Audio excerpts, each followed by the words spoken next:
पासून शिवमंदिरात सायंकाळच्या सुमारास एक अजब घटना घडल्याची चर्चा वाऱ्यासारखी पसरली।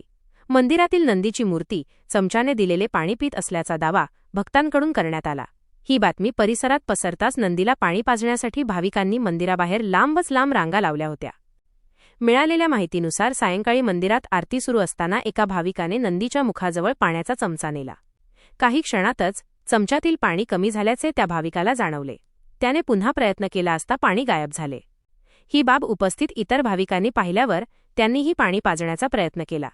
अनेकांनी नंदी पाणी पित आहे असा दावा करत याचे व्हिडिओ सोशल मीडियावर व्हायरल केले। अनेकांसाठी हा श्रद्धेचा विषय ठरला आहे। हा देवाचा आशीर्वाद आहे, साक्षात नंदी पाणी पित असून ही मोठी दैवी घटना आहे, अशा भावना भाविकांनी व्यक्त केल्या। रात्री उशिरापर्यंत मंदिराचा परिसर हर हर महादेवच्या जयघोषाने दुमदुमून गेला होता। दुसरीकडे तर्कवादी आणि वैज्ञानिकांनी याला पृष्ठभागीय तणाव आणि केशिका आकर्षण या वैज्ञानिक प्रक्रियांचे नाव दिले आहे। पाषाणाच्या मूर्तीमध्ये असणारी सूक्ष्म छिद्रे पाणी शोषून घेतात, ज्यामुळे पाणी गायब झाल्यासारखे वाटते, असे मत तज्ज्ञांनी व्यक्त केले आहे। ही कोणतीही चमत्कारिक घटना नसून केवळ भौतिकशास्त्राचा नियम असल्याचे त्यांनी स्पष्ट केले। प्रशासनाने नागरिकांना आवाहन केले की अफवांवर विश्वास न ठेवता शांतता राखावी आणि मंदिरात गर्दी करताना सुरक्षिततेचे नियम पाळावेत।